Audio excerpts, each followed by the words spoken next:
Welcome to the Picture This Photography podcast, where we talk about all things photography. And today we're going to be talking about 6 mistakes photographers make. I've screwed some stuff up and I want to share stories. You can learn from them. Maybe you will save yourself dozens of hours of post-processing to fix your mistakes. Maybe you'll even save photos that would have been otherwise lost.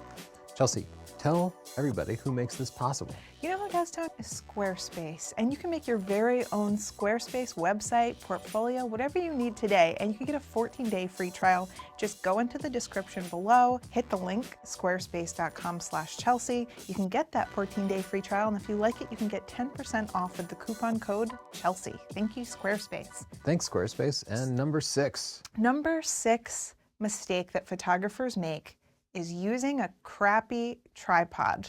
This sounds like a mistake you've made. Yep, I've been there and I keep on going down that road and I'm not going to do it anymore. I finally got a very good travel tripod, but before that I was always trying to get away with either not having a tripod on me or cheating and bringing a tiny one. Because let's face it, Tony, tripods are big, they're bulky, they're awkward, they don't easily fit in any backpack I've ever had.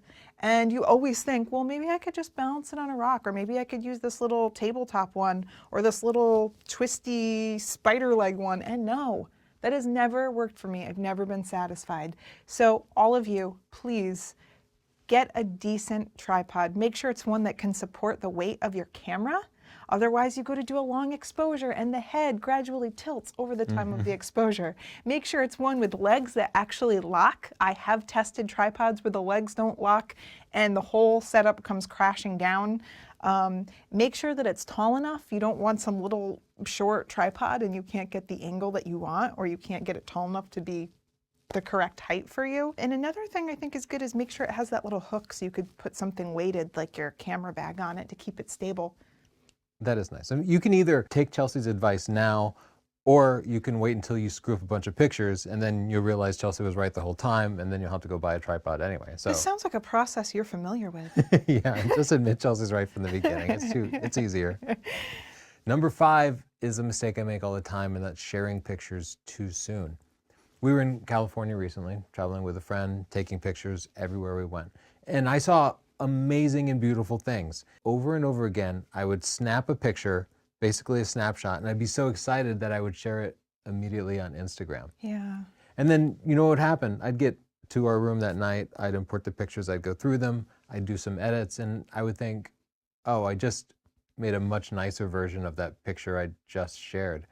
But you don't want to be redundant on social media, so I wouldn't want to then say, oh, here's a picture that's 20% better. So I never end up sharing my better version of the picture. Because I share too soon, I'm sharing my worst possible versions of different images, and I make the mistake over and over again because I'm excited like a little kid on Christmas. I'm just like, I gotta get this picture out. I do the same thing, only I'll actually still take them with my good camera. I'll pull them into Lightroom. I'll cull through the photos. I'll get antsy and just pick one quickly instead of picking the best photo. I'll go through the process of editing it and post it. And then I wake up the next morning and I look at it and I'm like, I missed a stray hair. There's sensor dust.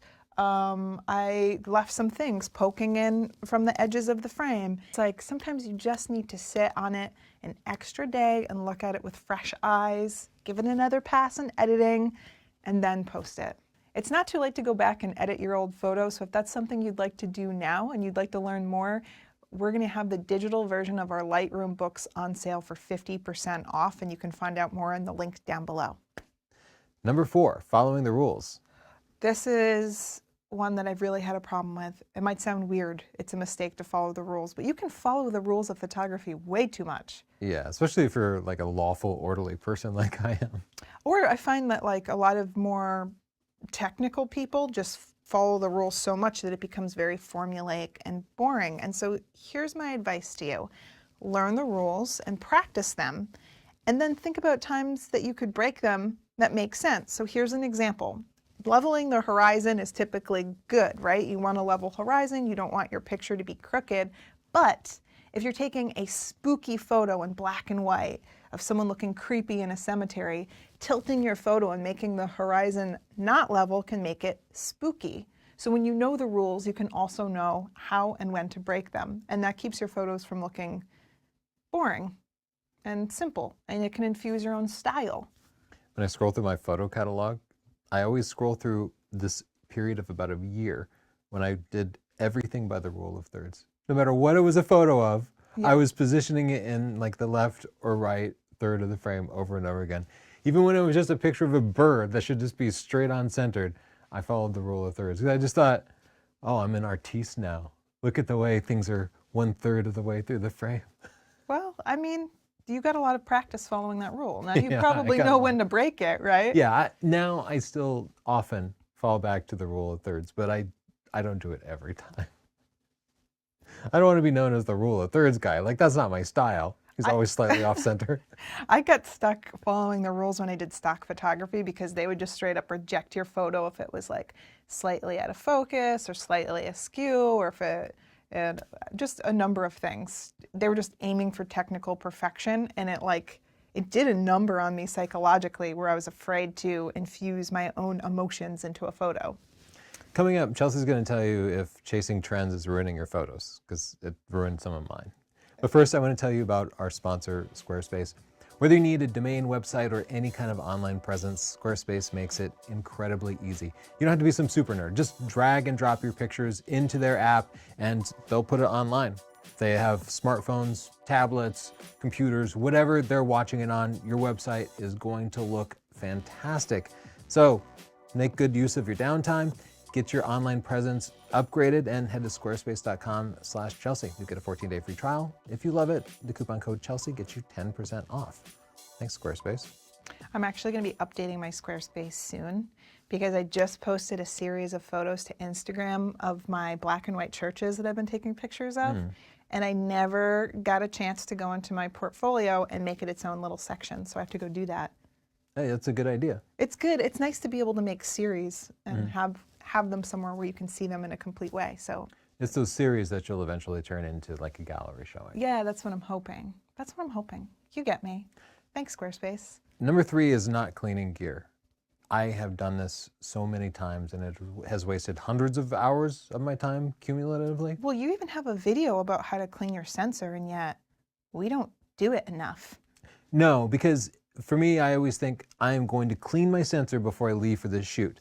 But before I leave for the shoot, I need to get all the batteries charged, I need to get the memory cards charged, I need to make sure I have all the lenses, and I'm packing things, and I am inevitably running late. So the one thing that falls off my to-do list is cleaning the sensor, because the camera's going to work either way. Like it's a nice to have.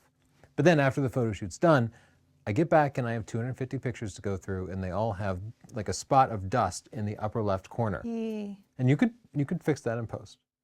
But it is such a waste of time to do that for so many pictures. And actually, if it's video, it's like impossible to fix almost. Not impossible, but really time consuming. It's too much. So just clean your gear before you go out. And you know what's better? Clean your gear after you get back, because it's when you're out shooting that you're going to collect dust. And then it'll just be ready for next time. That's a good tip. Yeah. I'm still afraid to clean. Follow it. I'm still afraid to clean my sensor. And when I mentioned that I was taking sensor dust out of my pictures, people were like, "I'm too scared." No, you can do it. I've cleaned a dozen sensors. I've needed to clean sensors 100 times, and I've done it 20 times. That's a problem. Okay, here's our number 2 mistake that photographers make: chasing trends.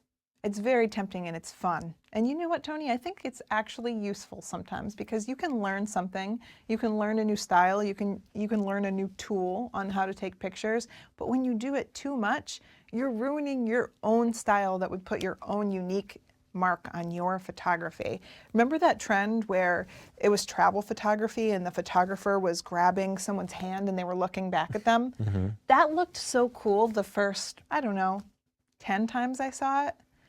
And then, you know, when I saw it 300 more times, it killed it for me. When trends go on too long, it actually makes the photographer look bad because you look hacky and you look like a copycat and it's hard to stand out. My advice to you would be try the trends that appeal to you, that's fine, but then also diverge from those trends and use your own style. An example of this divergence that I really appreciate, I was seeing so many photos of just perfectly edited skin, flawless skin, almost fake looking eyes, perfect hair, perfect everything. And then I started seeing this trend where people were posting very natural, unretouched portraits. And this new trend took off so much that now there are magazines doing it where they have, you know, it's called non-photoshopped photos in a lot of catalogs and stuff, because it was eye-catching, because it was something new, because people were tired of the trend of just flawless, airbrushed looking people. So if you see a trend that's overused and you're sick of it, that's a great opportunity to zig when they zag and find your own thing and diverge from that and try something new. It will make you stand out and it will make you a better photographer. When you look at a trend, don't oversimplify it. So you talked about the Instagram trend of somebody in the foreground holding out their arm as if they were interacting with the photographer. Yeah. Don't copy that exactly. You're oversimplifying it. Understand what makes that trend popular. And in that example, the format was making the viewer feel as if they were part of it. It was a first-person format. Right. Take that deeper understanding of what's making the trend popular and try to apply that to your own photography. Realize people are attracted to things that make them feel like they're there, and how can you do that? So study trends, but take it a level deeper than everybody else. Yeah, that's true. You can copy the intention of the trend. You don't have to be so literal when you copy. Yeah, people get really literal. Really like, literal. Oh, putting your sneakers off of a cliff is popular. I'm going to do that. Putting a tent on the edge of a cliff is popular. That's what I'm going to do. The number one mistake I see photographers make, the one that hurts them the most, is that they don't properly back up their stuff.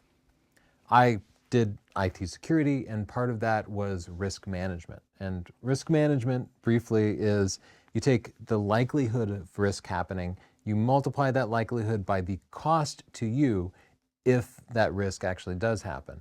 So something can be unlikely, but can have a very high cost, and it still has a monetary value, something that you need to spend some time or money mitigating, trying to address.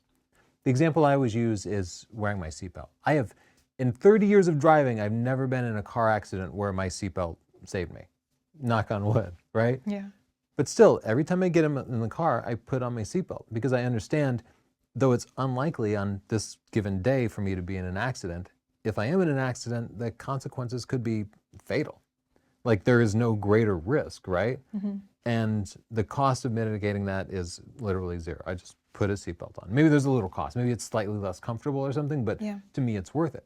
So applying this back to your pictures, the risk that your memory card is going to fail today, the risk that somebody's going to break into your hotel room and steal your laptop and camera, the risk that your computer hard drive is going to die. All those things are so small that those are going to happen today. Many people go decades and never have any of those problems. But at some point, those things are going to happen to a lot of people. And so you mitigate that risk day by day by day because the cost to you of losing your photos can be so large. I heard of a wedding photographer having a card corrupted, and they lost the whole wedding. Yeah, and we saw recently a wedding photographer had their camera stolen, and they lost all those pictures.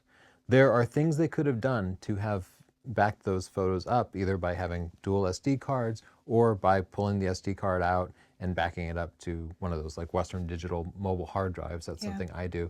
And then keeping that in a separate place where it wouldn't be stolen at the same time. You should be backing your files up to the cloud as soon as you can, because it is shattering to people to lose their pictures. I get emails from people. I just took this most amazing trip to Iceland, and then when I got back, my memory card didn't work. Somebody stole my laptop at airport security, and now they're all gone. Those are some of the most important images in our life, and people don't take a few extra steps to take care of it.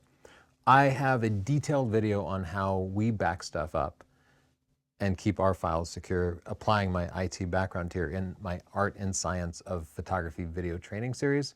And we're doing this like really deep 50% discount sale now because we know people are stuck at home and broke, but still want to learn. Yeah. So check the description for links to get that deep discount, and maybe check out the Art and Science video training series.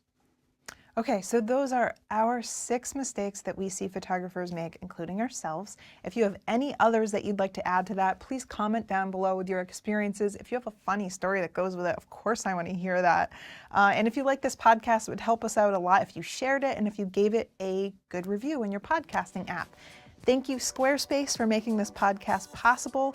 If you'd like to get your very own Squarespace website, store, portfolio, you can make that happen today. They can make your dream come true today, guys. You can sell your prints there. You can show your photos in an order of your best photos, not just chronological. And you can make a website in like 20 minutes, and it's free for 14 days.